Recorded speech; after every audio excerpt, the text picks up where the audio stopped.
അസ്സലാമലൈക്കും. എല്ലാവർക്കും സന്തോഷവും സമാധാനവും ഉണ്ടാവട്ടെ. മാറാവ്യാധി രോഗത്തെ തൊട്ടും അപകട മരണങ്ങളെ തൊട്ടും അള്ളാഹു നമ്മളെല്ലാവരെയും കാത്ത് രക്ഷിക്കട്ടെ. നമുക്കെല്ലാവർക്കും വേണ്ടി പ്രാർത്ഥിക്കട്ടെ. അപ്പം നമ്മളിവിടെ ഇന്നൊരു ചിക്കൻ ബിരിയാണിയാണ് ഉണ്ടാക്കാൻ പോണത്. അത് 4.5 കിലോ അരിയും 5 കിലോ ചിക്കനും വെച്ചിട്ടാണ്. അപ്പോൾ ആദ്യം ചിക്കൻ പൊരിച്ചെടുക്കുക കേട്ടോ. അപ്പോൾ അതിലേക്കുള്ള മസാലകളൊക്കെ ഇതാക്കുന്നുണ്ട്.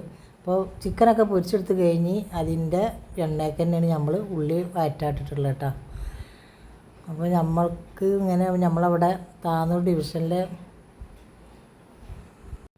സാഹിത്യോത്സവം ഉണ്ട്. അതിലേക്ക് കുറച്ച് ഭക്ഷണം കൊടുക്കാനാണ്. അപ്പോൾ 25 പാത്രം ബിരിയാണി കൊടുക്കാണ്ട് കേട്ടോ. അപ്പോൾ അതിന് വേണ്ടിയിട്ടാണ് ഉണ്ടാക്കുന്നത്. അപ്പോൾ ചിക്കനൊക്കെ പൊരിച്ച് കഴിഞ്ഞ് മസാലയൊക്കെ വെന്ത് നമ്മളതിലേക്ക് ചിക്കനൊക്കെ ഇട്ടിട്ടുണ്ട് കേട്ടോ. മുറ്റത്ത് പിന്നെ അടുപ്പ് ഇങ്ങനെ കല്ല് വെച്ച് കൂട്ടിയിട്ടാണ് ഉണ്ടാക്കുന്നത്. അപ്പോൾ അരി തീമട്ടിട്ടുണ്ട്. ഇനി അത് വെന്ത് ഊറ്റി നമുക്ക് ദമ്മിട്ട് പാത്രത്തിലാക്കണേ കാണിച്ചു കേട്ടോ. അപ്പോൾ നമ്മൾ അരിയൊക്കെ വെന്തിട്ടുണ്ട്. അപ്പോൾ ഇതൊക്കെ ഊറ്റിയിടട്ടെ കേട്ടോ. നല്ല ചൂടാട്ടോ, അവിടെ നിൽക്കാൻ പറ്റില്ല. അമ്മാതിരി ചൂട്, രണ്ടടുപ്പും കൂടെ അങ്ങോട്ട് കത്തിയപ്പോഴേ. അപ്പോൾ നമ്മൾ അരിയൊക്കെ ഒരുവിധം വെന്ത് ഊറ്റൽ കഴിഞ്ഞിട്ടുണ്ട്. അപ്പം ഞാൻ കുറച്ച് ചോറ് ഇങ്ങനെ ആദ്യം ചെമ്പട്ടീൻ്റെ അടിയിലിട്ടുണ്ട് കേട്ടോ. എന്നിട്ട് അതിൻ്റെ മേലെയാണ് ഈ ചിക്കൻ കോരിയിടുന്നത് കേട്ടോ. എല്ലാ ചിക്കനും ഇങ്ങനെ ഇതിൻ്റെ മേലെ ഇങ്ങനെ പരത്തി വെച്ച് കൊടുക്കുകയാണ്. 5 ബോക്സിലാക്കാണ്ട് കേട്ടോ. അല്ല 25 ബോക്സിക്കുള്ള ബിരിയാണിയാണിത്. അപ്പോൾ അവിടെ കുട്ടികൾ 1500 കുട്ടികളെ പരിപാടിയാണ്. അപ്പോൾ അതിന് വേണ്ടിയിട്ടാണ് ഓരോരോ ആൾക്കാരിങ്ങനെ കുറേശ്ശെ ഓരോരുത്തരിങ്ങനെ ഉണ്ടാക്കിയിട്ട് ഇങ്ങനെ പാക്കറ്റാക്കിയിട്ട് കൊടുക്കുക കേട്ടോ. അപ്പോൾ ഇനി ബാക്കിയുള്ള ചോറും കൂടെ അതിൻ്റെ മേലിട്ടിട്ട് നമുക്ക് ദമ്മിട്ട് കൊടുക്കാം കേട്ടോ. കുറച്ച് ചപ്പും പൊതിന് കുറച്ച് കറി മസാലൻ്റെ പൊടിയും കൂടെ മേലാണ്ട് ബദരി കൊടുക്കാം.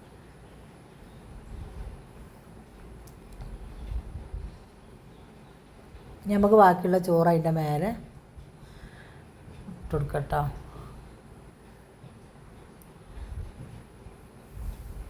അപ്പോൾ നമ്മളെ ചോറൊക്കെ ഇടൽ കഴിഞ്ഞ് നമുക്ക് അതിൻ്റെ മേലെ നല്ല പച്ച വെളിച്ചെണ്ണ ഒഴിച്ച് കൊടുക്കുക കേട്ടോ. നല്ല ടേസ്റ്റായിട്ട് അങ്ങനെ പച്ച വെളിച്ചെണ്ണ ചൂറ്റിൻ്റെ മേലെ ഒഴിച്ച് കൊടുത്താൽ ദമ്മിടണ നേരത്ത്. അപ്പോൾ നമുക്ക് കണലൊക്കെ അതിൻ്റെ മേലെ കോരിയിട്ട് കേട്ടോ.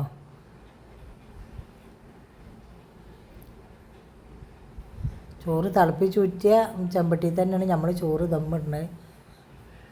അപ്പോൾ വേറെ ചെമ്പട്ടിമ്മ കരിയാക്കണ്ടല്ലോ എന്നുള്ളതിലാണ് അങ്ങനെ തന്നെ ചെയ്യുന്നത് കേട്ടോ. പിന്നെ നമുക്കിത് പൊട്ടിക്കൽ കാണിച്ചു തരാം. ചോറ് പൊട്ടിക്കലൊക്കെ കഴിഞ്ഞ് ഇങ്ങനെ മിക്സ് ചെയ്യാം കേട്ടോ.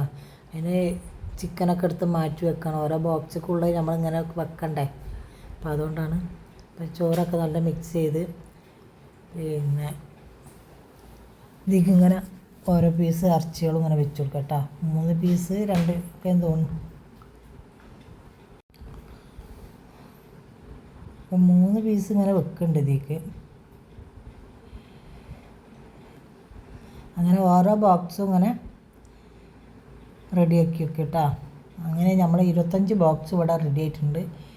നമുക്ക് അതിലേക്ക് ഓരോ ചെറിയൊരു പാക്കറ്റ് അച്ചാറും കൂടെ വെച്ച് കൊടുത്തുകൊണ്ട് എല്ലാ ബോക്സും ഇങ്ങനെ മൂടി കൊടുക്കുക കേട്ടോ.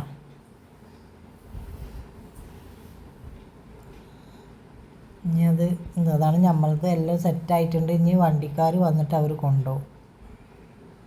ഇപ്പോൾ 25 ബോക്സ് ഇവിടെ റെഡി ആയിട്ടുണ്ട്. അപ്പോൾ ഇന്നത്തെ നമ്മളെ കുക്കിംഗ് ഇങ്ങനെയാണ്. അപ്പോൾ എല്ലാവരും സബ്സ്ക്രൈബ് ചെയ്യാത്തവർ ആരെയും ഉണ്ടെങ്കിൽ സബ്സ്ക്രൈബ് ചെയ്യുക, ബെൽ ബട്ടൺ അമർത്തുക. പോരായ്മകളും തെറ്റുകളൊക്കെ ഉണ്ടാവും, എല്ലാവരും ക്ഷമിക്കുക. അപ്പോൾ അത് വണ്ടി കയറ്റി കൊണ്ടുപോകുക കേട്ടോ. അപ്പോൾ ഇതിനി അവിടെ കൊണ്ടുപോയിട്ട് അവരിനി ഓരോരുത്തർക്കും കൊടുക്കാനുള്ളവർക്കൊക്കെ ഇങ്ങനെ കൊടുക്കും. എന്നാൽ അങ്ങനെ എല്ലാവരോടും അസ്സലാമു അലൈക്കും.